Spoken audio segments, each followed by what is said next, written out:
name of the event is LA Cannabis Unites Summer Edition.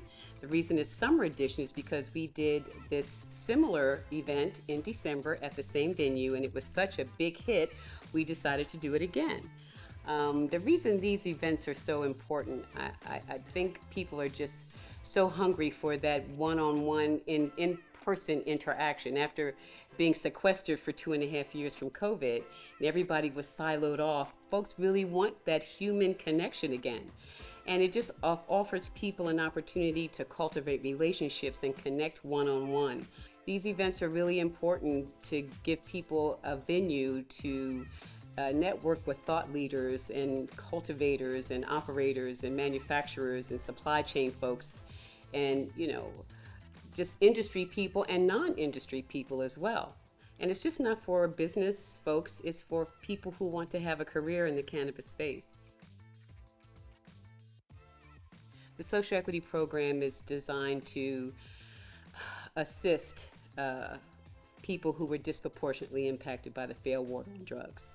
And when I say assist them, I mean with resources, with technical assistance, and also with preferred, and expedited licensing, helping them through the licensure process and giving them resources to help them with, fee waivers and licensing fees and things of that nature.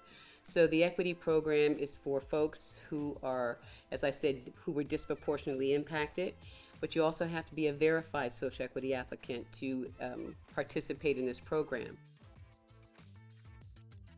The fact that we built it from nothing.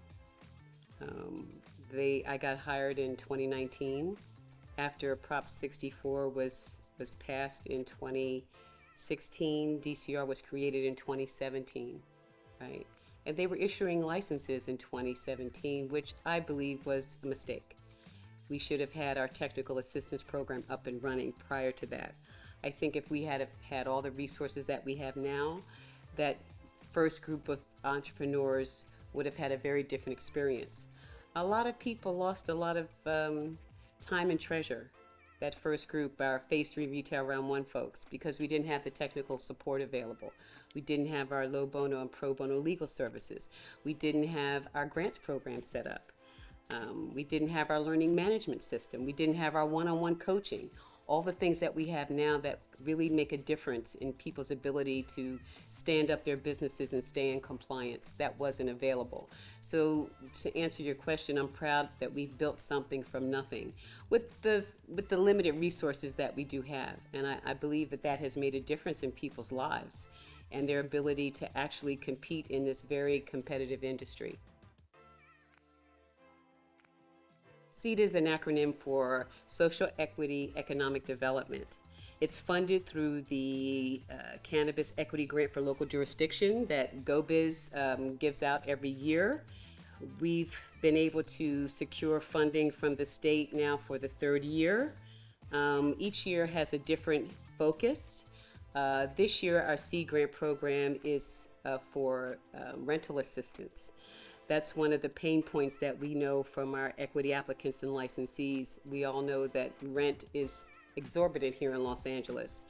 And so this year, retail owners were able to get $50,000 in rental assistance for back rent, for a secured lease, or for a binding letter of intent, or they can use that money for build-out cost. And then all other license types were able to get $10K. So for an entrepreneur, that can mean the difference between closing your doors or staying afloat. We've given out $13 million over the last 3 years in grant dollars, direct financial assistance. And that is really something. We're the first jurisdiction to be able to transfer funds via ACH transfer. And that was a real heavy lift to negotiate that with the city. It took us about 7 months to work through all the bureaucracies and about 3 or 4 banks who didn't want to touch it. And so finally we were able to secure, a bank that would be willing to do that. And it just makes it so much more, palatable for people to be able to get those funds transferred into their bank account.